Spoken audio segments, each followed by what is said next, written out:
പുതിയൊരു വീഡിയോയിലേക്ക് എല്ലാവരെയും സ്വാഗതം ചെയ്യുന്നു.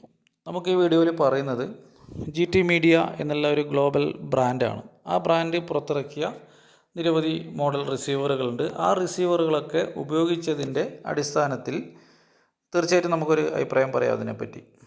അൺബോക്സിംഗ് അല്ല, ഓരോന്നിൻ്റെ എല്ലാ വശങ്ങളും നമ്മൾ ഇഴകീറി പരിശോധിക്കുകയാണ്.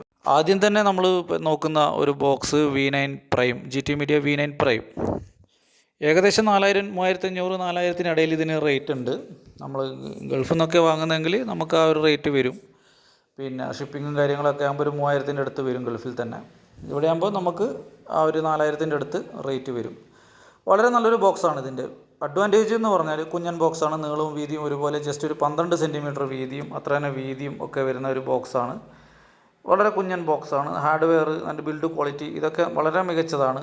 പിന്നെ നല്ല ഇതിൽ ഉപയോഗിക്കുന്നത് MIPSൻ്റെ ചിപ്പ് സെറ്റാണ്. നല്ല പിക്ചർ ക്വാളിറ്റി ഉള്ളൊരു ബോക്സാണ്.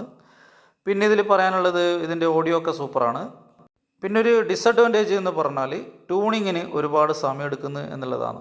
അതായത് നമ്മൾ സാറ്റലൈറ്റിൽ നിന്ന് ഒരു സാറ്റലൈറ്റ് സ്കാൻ ചെയ്യാൻ ഒരുപാട് സമയം എടുക്കുന്നു, ധാരാളം സമയം എടുക്കുന്നു എന്നുള്ളതാണ് ഇതിൻ്റെ വേറൊരു ഡ്രോബാക്ക്.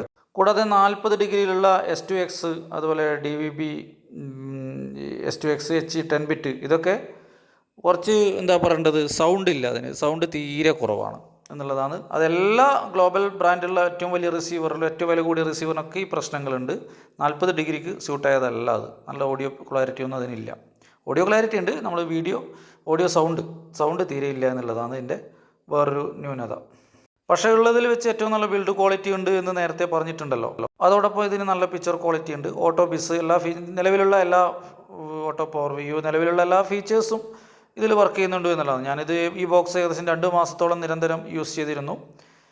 എന്നാലും ഇതിനെ വെച്ച് പറയുമ്പോൾ പിക്ചർ ക്വാളിറ്റി നല്ലതുണ്ട് എന്നുള്ളതാണ്. അത്യാവശ്യം നല്ലൊരു ക്വാളിറ്റിയുള്ള ഒരു ബോക്സ് എന്നതിലുപരി GT മീഡിയയുടെ ഒരു ബിൽഡ് ക്വാളിറ്റി അവർ കീപ്പ് ചെയ്തിട്ടുണ്ട് എന്നുള്ളതാണ്. ഇതിൽ ഡയറക്റ്റുള്ള പോർട്ടുകളൊക്കെ നമുക്കിതിൽ കാണാം. LAN പോർട്ട് ഉണ്ട്, ഇൻ്റർനെറ്റ് കൊടുക്കേണ്ട HD ഔട്ട്, AV ഔട്ട് ഉണ്ട്, അതുപോലെ DC പവർ കൊടുക്കുന്ന ഇതാണ്. അടുത്തായി വേറൊരു ബോക്സിലേക്ക് നമുക്ക് പോകാം. വേറൊരു ബോക്സിലേക്കായിട്ട് നമ്മൾ പോകുന്നതിന് മുമ്പ് നമ്മൾ പരിശോധിക്കുന്ന box GT media V8 UHD, V8X അല്ല, V8 UHD, അതായത് 4K ബോക്സാണ്. 4K എന്ന് പറഞ്ഞാൽ ഇത് ആൻഡ്രോയിഡ് അല്ല, 4K മാത്രമാണ്. അതുകൊണ്ട് സ്റ്റെക്കോ കാര്യങ്ങളോ ഒന്നും ഇതിൽ തീരെ ഇല്ല. ഇതിൻ്റെ അഡ്വാൻറ്റേജിൽ പറയാൻ, ഡിസഡ്വാൻറ്റേജ് എന്ന് പറയാൻ ഇതിനില്ല. ഇത് ആദ്യകാലത്ത് ഇറക്കുമ്പോൾ ഇത് വളരെ മോശം ബോക്സായിരുന്നു, ഭയങ്കര പ്രശ്നങ്ങളുള്ള ബോക്സായിരുന്നു. മൊത്തം ഹാങ്ങാണ് ഈ ബോക്സിനുണ്ടായിരുന്നത്. എന്നാൽ അത്തരം ന്യൂനതകളൊക്കെ ഇവർ പരിഹരിച്ചുകൊണ്ട് അത്യാവശ്യം അലിയുടെ 2662 എന്നുള്ള ചിപ്പ് സെറ്റാണ് ഇതിൽ ഉപയോഗിച്ചത്. മൾട്ടി കോർ പ്രോസസ്സറാണ് ഇതിനകത്തുള്ളത്. GT മീഡിയയുടെ മറ്റു ബോക്സുകളെ പോലെ തന്നെ അവർ പറയുന്ന എല്ലാ പ്രത്യേകതകളും ഇതിനകത്ത് വർക്ക് ചെയ്യുന്നുണ്ട് എന്നുള്ളത് ഇതിൻ്റെ വേറൊരു ക്വാളിറ്റിയാണ്. അതുപോലെ 4K ബോക്സ് സപ്പോർട്ട് ചെയ്യുന്ന എല്ലാ ഫോർമാറ്റുകളും ഇത് സപ്പോർട്ട് ചെയ്യുന്നുണ്ട്. ATSC, DVB T2, DVB S2, S2X, 10 bit എന്നൊക്കെ സപ്പോർട്ട് ചെയ്യും. 10 ബിറ്റിൽ ഇതിൽ ഓഡിയോ കുറവാണ് എന്നുള്ളത് എടുത്ത് പറയേണ്ട കാര്യമാണ്. വേറെ ഒന്നും ഇതിൽ പറയാനില്ല. ഇതിൽ കൃത്യമായിട്ട് പറയുന്നുണ്ട് S2, S2X, DVB T, DVB T2, ISDB, cable, ATSC, അതൊക്കെ ATSC നൂതനമായ അമേരിക്കയിലൊക്കെയുള്ള സ്റ്റാൻഡേർഡാണ്. അതൊക്കെ സപ്പോർട്ട് ചെയ്യുന്നുണ്ട്. കാരണം ഇത് ഗ്ലോബൽ ബോക്സാണ്. ഗ്ലോബൽ സാറ്റലൈറ്റ് യൂസേഴ്സിന് വേണ്ടിയിട്ട് ഇറക്കുന്ന ഒരു ബോക്സുകളിൽ ഒന്നാണ് ഇത് എന്ന് നമുക്ക് നിസ്സംശയം പറയാൻ പറ്റും. നല്ല പിക്ചർ ക്വാളിറ്റിയാണ്, അടിപൊളി പിക്ചർ ക്വാളിറ്റിയാണ്. പക്ഷേ ഇതിൻ്റെ സോഫ്റ്റ്വെയർ V9 പ്രൈമിൻ്റെ അതേപോലെ തന്നെയാണ് നമുക്ക് കാണുമ്പോൾ. ഇതിനകത്ത് dual core processor, HEVC 10 bit ഒക്കെ ഉണ്ട് എന്നുള്ളതാണ് വേറൊരു പ്രത്യേകതയായിട്ട് പറയാനുള്ളത്. ടോട്ടലി റിസീവർ നല്ലതാണ്. അതായത് 4K സാറ്റലൈറ്റ് ചാനൽ മാത്രം കാണാൻ, നിലവിൽ നമുക്ക് ഫ്രീ ആയിട്ട് 4K സാറ്റലൈറ്റ് ചാനലുകൾ ഒന്നും തന്നെ ഇല്ല എന്നുള്ളതും നമുക്ക് ഈ ബോക്സ് വേണ്ട എന്നതിലേക്ക് നമ്മൾ പ്രേരിപ്പിക്കുന്ന ഒരു ഘടകം കൂടിയാണ്. എന്തായാലും നമുക്കിതിൻ്റെ ഇത്രയുമാണ് ഇതിനെപ്പറ്റി പറയാനുള്ളത്. അടുത്തത് നമ്മളൊരു നല്ലൊരു ബോക്സിനെ പറ്റിയാണ് പറയുന്നത്. V8X eCAMD, അതായത് യൂറോപ്യൻ രാജ്യങ്ങൾക്ക് വേണ്ടി പ്രത്യേക സെർവർ eCAMD എന്നൊരു സെർവർ ഇറക്കിയ ബോക്സാണ് ഇത്. 2 വർഷം മുമ്പ് ഇറക്കിയ ബോക്സാണ്.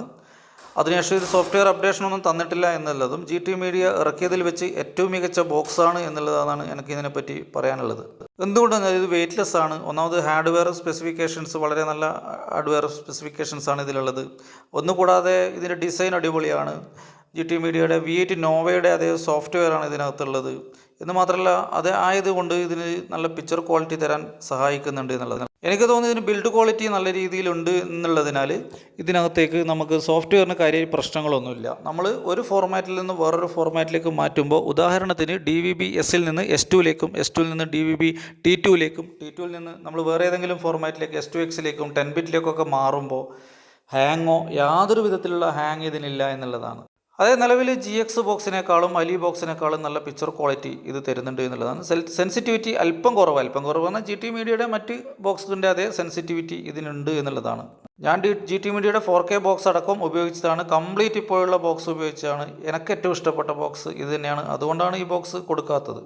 നമുക്ക് നോക്കാം ഇത് കൊടുക്കുന്ന support full HD, HEVC, 10 bit, S2X ഒക്കെയാണ്. ഈ ക്യാമഡ് നമുക്ക് ഓപ്പൺ ആക്കേണ്ട യാതൊരു ആവശ്യവും നമുക്ക് ഇവിടെ ഇല്ല.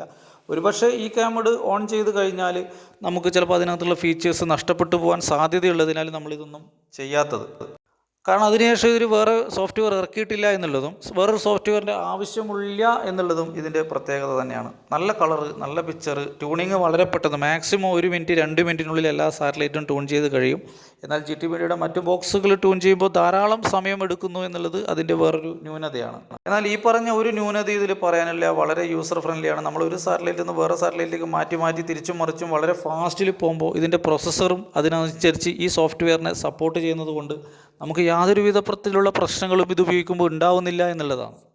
നിലവിലത്തെ കണ്ടീഷനിൽ ഏറ്റവും നന്നായി യൂസ് ചെയ്യാൻ പറ്റിയ ബോക്സാണ് V8X ഈ ക്യാമഡ്. പഴയ ഓറഞ്ച് നോവയുടെ അല്ലെങ്കിൽ ബ്ലൂ നോവയുടെ സോഫ്റ്റ്വെയർ വെച്ചിട്ട് ആ നോവ എന്നുള്ള ബ്രാൻഡ് ഉപയോഗിച്ച് എല്ലാവർക്കും ഇതറിയാം ഇതിൻ്റെ ബിൽഡ് ക്വാളിറ്റി.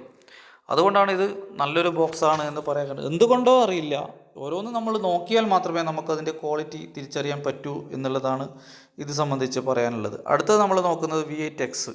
ഈ V8Xൻ്റെ ഏറ്റവും പ്രധാനപ്പെട്ട ന്യൂനതയാണ് ആദ്യം പറയുന്നത് പിക്ചർ ക്വാളിറ്റി തീരെ പോരാ. പിക്ചർ ക്വാളിറ്റി ഒരു പുക പിടിച്ച പോലുള്ള ഒരു ബ്ലറിംഗ് ഉള്ള ഒരു പിക്ചറാണ്, ഒരു ക്വാളിറ്റി ഇല്ല. സോഫ്റ്റ്വെയർ ഉണ്ട്. നമുക്ക് S2X ഈ പറഞ്ഞ എല്ലാ ഫോർമാറ്റുകളും S2X 10 ബിറ്റൊക്കെ വളരെ നന്നായിട്ട് സപ്പോർട്ട് ചെയ്യുന്നതും ഇന്ന് ലോകത്ത് തന്നെ 10 ബിറ്റ് സപ്പോർട്ട് ചെയ്യുന്ന, അതായത് നല്ല രീതിയിൽ ഓഡിയോ ക്വാളിറ്റി സപ്പോർട്ട് ചെയ്യുന്ന ബോക്സുകളിൽ ഒന്നാണ് V8X എന്ന് പറയാം. ആകെ 2 ഉള്ളൂ, GT മീഡിയയുടെ V8X ഈ ക്യാമഡും V8Xും ഈ പച്ച ബോക്സ്. ഈ ബോക്സിൽ ഹാങ്ങിങ് കുറച്ച് കൂടുതലാണ് എന്നുള്ളത് അതിൻ്റെ ഡ്രോബാക്ക്. നമ്മൾ ഒന്നിലേക്ക് മാറ്റുമ്പോൾ നമുക്കിതിൻ്റെ ഹാങ്ങിങ് പറഞ്ഞാൽ ചിലപ്പോൾ അത് മാറും, വീഡിയോ നമുക്ക് വരില്ല. അതൊരു പ്രധാനപ്പെട്ട ഒരു പ്രശ്നം തന്നെയാണ്. മാറ്റി നമ്മൾ ചെയ്യുമ്പോൾ ഇത് വരാത്തതൊരു പ്രശ്നം തന്നെയാണ്. ഹാർഡ്വെയർ ക്വാളിറ്റിയും ഒക്കെ നല്ലതാണ്, റിമോട്ടൊക്കെ അടിപൊളിയാണ്, എല്ലാം അടിപൊളിയാണ്. GT മീഡിയയുടെ ഒരു ബ്രാൻഡ് ക്വാളിറ്റി അതിനുണ്ട് എന്നുള്ളത്. എന്നാലും നമുക്ക് ഈ പറഞ്ഞ പോലെ ചെറിയ സ്റ്റില്ലുകൾ, പ്രശ്നങ്ങളൊക്കെ ഇതിനുണ്ട് എന്നുള്ളത് ഇതിൻ്റെ ന്യൂനതയാണ്. നമുക്ക് അവസാനം നമുക്ക് ഈ 10 ബിറ്റ് നമുക്കിപ്പോൾ നിലവിൽ 4K ഒന്നും കിട്ടാത്തതുകൊണ്ട് നമുക്ക് ആ 40 ഡിഗ്രി ആണല്ലോ ഏറ്റവും എല്ലാ ഫോർമാറ്റുകളും ഉള്ളത്. ആ 40 ഡിഗ്രിയിൽ V8Xും V8X ഈ ക്യാമഡും വെച്ചാൽ V8X ഈ ക്യാമഡിൻ്റെ തട്ട് ഒരു വശത്ത് നന്നായി തൂങ്ങി തന്നെ ഇരിക്കും. കാരണം ഒരുപാട് ക്വാളിറ്റിയുള്ള ബോക്സാണ് ആ ബോക്സ്. ഇത് മോശമല്ല, നിലവിൽ നല്ല രീതിയിൽ സപ്പോർട്ട് ചെയ്യുന്ന, പിക്ചർ ക്വാളിറ്റി കുറച്ച് കുറവ് എന്നുള്ളതാണ് ഇതിൻ്റെ വേറൊരു ന്യൂനതയായിട്ട് പറയാനുള്ളത്. ഓവറോൾ മികച്ച ബോക്സാണ്. ഇത്രയാണ് നമുക്ക് GT മീഡിയയുടെ 4 ബോക്സുകളെ കമ്പയർ ചെയ്യുമ്പോൾ പറയാനുള്ളത് എന്നുള്ളതാണ്.